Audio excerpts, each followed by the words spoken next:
皆さんごきげんよう、上川薫です。今回取り上げる話題は、シリア、ウクライナの2つの地域についての情勢解説を行っていきます。この2つの離れた場所での解説を同時に行うのは、ロシアに対する影響があるからです。ロシアによるウクライナ侵略があるわけですが、一方において侵略に全力投球するロシアは、その他のロシアが支援する国々に対する配慮を行うことができません。そのため、シリア情勢は大きな変化を迎えています。シリアでアサド政権が倒れることにもなれば、ロシアは友好国を失い、さらには中東地域におけるロシアの影響力が大幅に下がり、しかもそれが中東とヨーロッパとの関係強化へとつながっていくことから、この情勢の変化は非常に注目すべきです。というわけで、まずは大きな変化が起きている中東情勢、シリアの状況から見ておきましょう。まずは基礎的な情報として地図を紹介します。シリアは内戦が続いている国で、アサド政権の支配している地域とその他の反政府側の勢力が抑えている地域が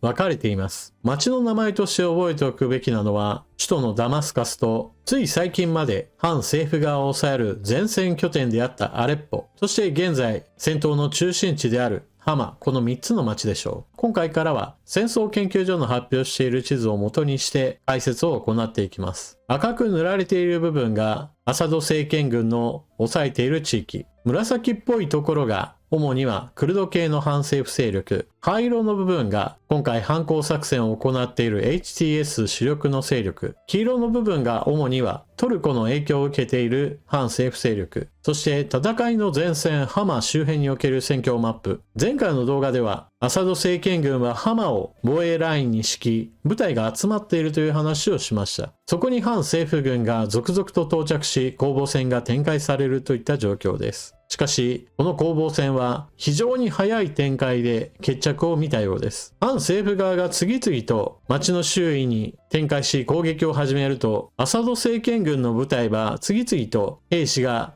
逃走し始め、1時間2時間経つごとに反政府側が町のどこそこを抑えたといった状況が次々と報告されるようなこととなっていました。そして政権側の発信としてハマの町で戦いを激化させると住民に多数の被害が出ることから住民保護のためを考えて政府軍は撤退、町の南側で改めて部隊は集結するとの発表があったようです。これに伴って実質上ハマの町は攻防戦が終わり反政府側の勢力によって制圧された模様です。こちらは町の中心部に入ってきた反政府側の勢力の兵士たちを迎える住民の姿。攻防戦が激しく行われることもなかったがため、建物なども破損している様子もなく、住人もかなり子供連れの状態で反政府勢力を迎えていました。これらの人たちなんで喜んで迎えているかといえば、アサド政権は基本的に政権に対する批判を行えば、それが命を奪われることにつながるからです。いわゆる密告を奨励する状態で多くの人々が拷問され亡くなったといったことが報告されています。こうした急激な反政府側勢力による進撃はアサド政権軍がもたらした兵器によって加速されたと考えられています。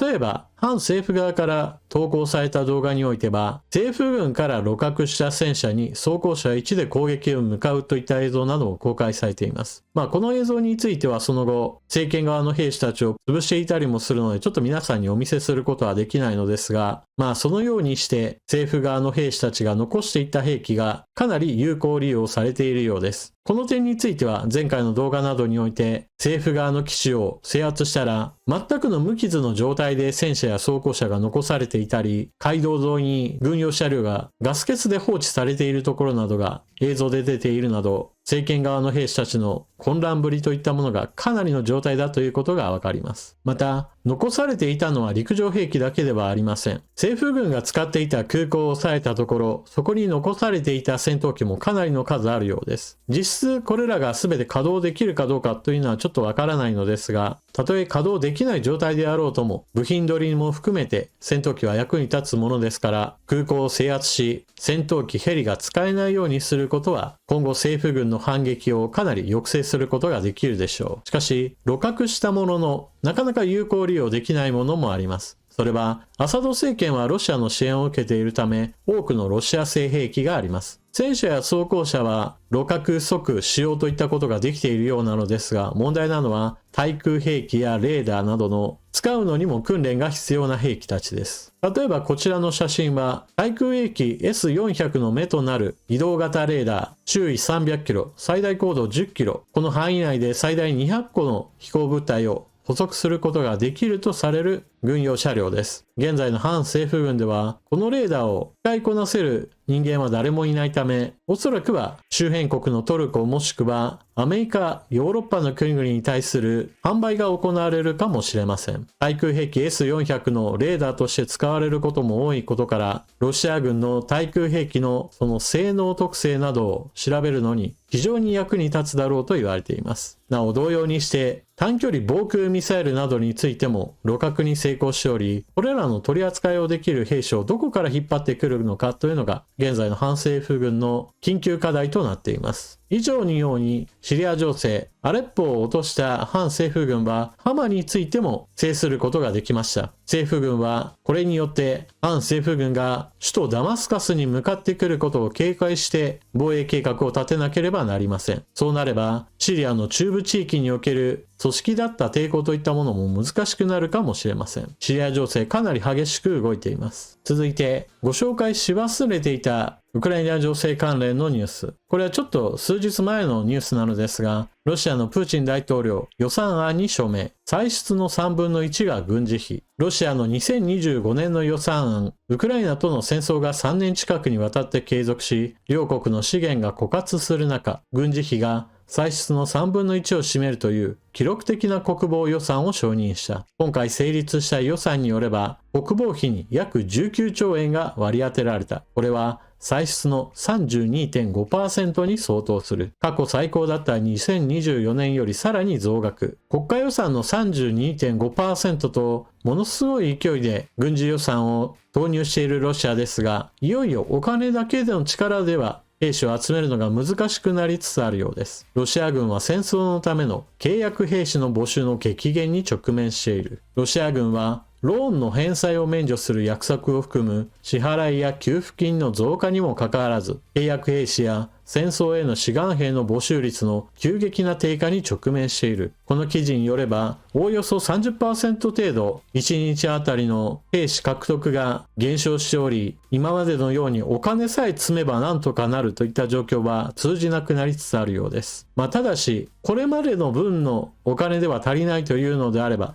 さらにお金を積むんだといったところから、先ほどの国家予算 32.5% といった話が出てくるわけで、志願兵として軍に入隊すれば、ボーナスをもっともっとつけますよという話がこの記事の中では書かれています。現在のロシアは多くの人たちが兵士として、もしくは軍需産業に労働者として雇われているような状態で、人手不足がものすごい勢いで進んでいます。その分だけ一般企業に勤めている人たちに対する給料の値上げ圧力も高まっているため、軍隊に行くよりも今の企業で働いた方が安全にお金を稼げるという人たちも非常に多くいるのです。特にそれは都市部において強く出ており、プーチン大統領の望むようにお金さえ積めばなんとかなるといった話はいつまで持つのかといったような状態です。ただ、兵士についてもっともっと集めなければといった点について言えば、ロシアと同じくウクライナも頭を悩ませているところです。それに関してはアメリカからこのような注文が行われています。ブリンケンアメリカ長官、